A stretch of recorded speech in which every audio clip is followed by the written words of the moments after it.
Alright, so now we're ready to start the procedure.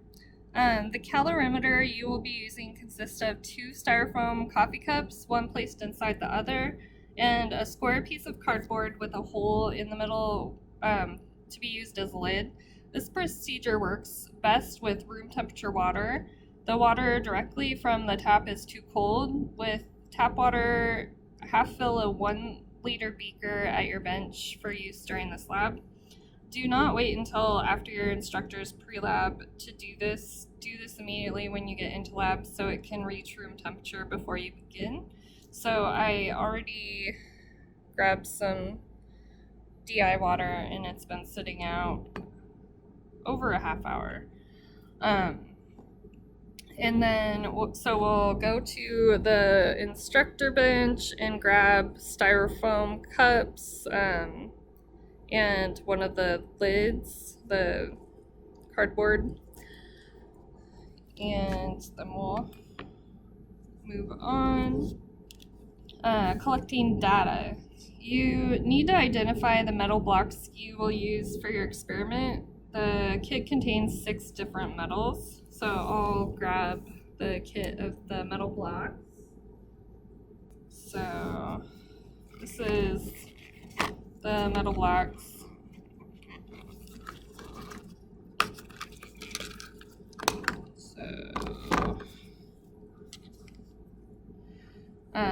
The heavy one is lead. So yeah, this one's lead. So I'll put it here. Aluminum is the light one, so that's this one. Iron is the very shiny one, which is this one. Copper is the copper colored one. Brass is the more gold colored one. And then zinc is the one that's left over.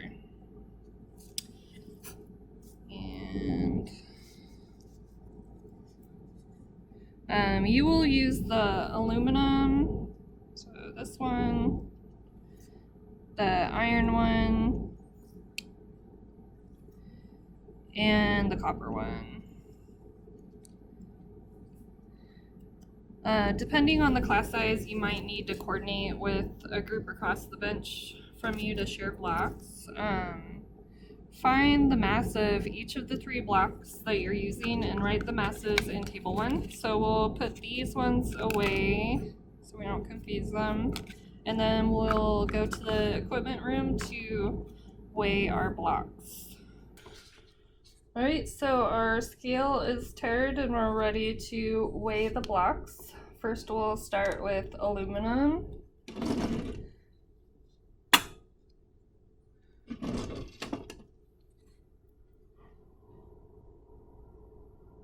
Alright, it's stable, so record the mass of aluminum block.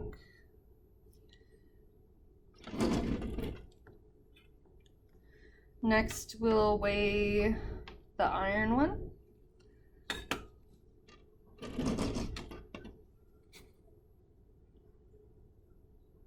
Alright, it's stable, so record the mass of the iron block.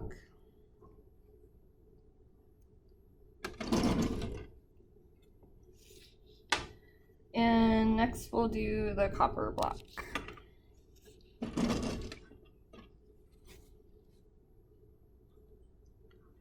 Alright, it's stable, so record the mass of your copper block.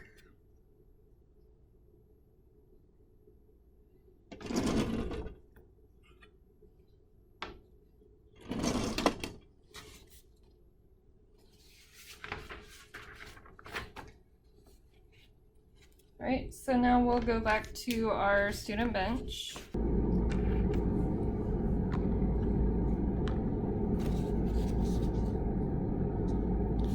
So now we're on step 3. Place approximately 200 milliliters of water in a 600 milliliter beaker. For this part of the procedure, you can use tap water.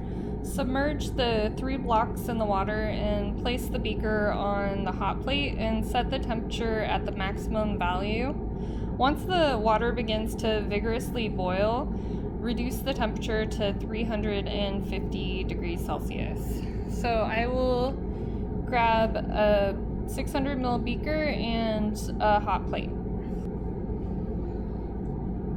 Alright, so we'll fill it to about here for 200 mils with our room temperature water.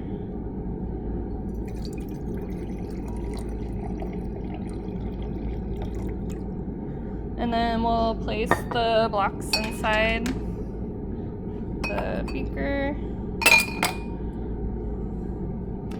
and set up our hot plate.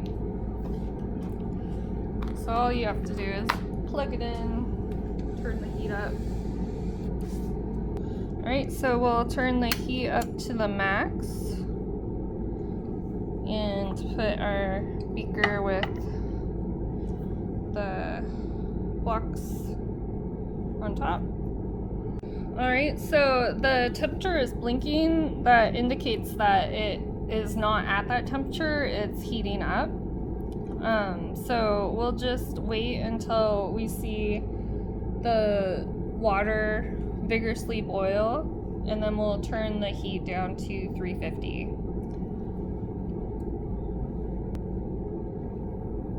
And then for step 4, it says, while you're waiting for the water to boil, measure the mass of your calorimeter. Do not measure the lid.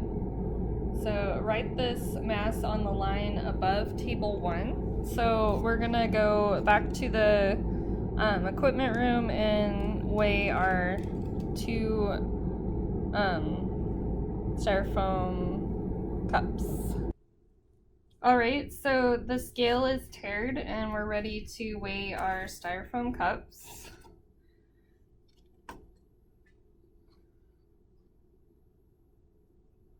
Alright, it's stable, so record the mass of your 2 styrofoam cups.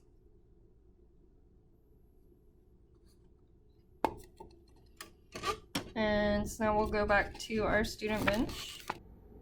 Alright, so now we're at step 5. Add approximately 50 mils of room temperature tap water to the calorimeter and measure the mass of the calorimeter and the tap water. Do not include the mass of the lid, and then write this mass on the first row of table 1. Alright, so I've grabbed our 50 ml graduated cylinder and we'll fill it about to here with our room temperature water.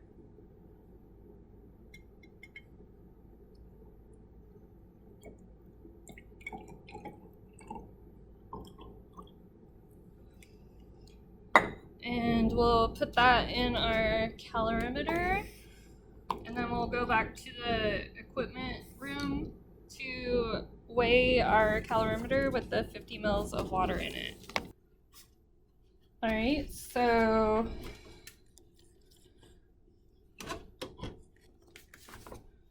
once it's stable, record the mass of our calorimeter with the 50 mils of water in it.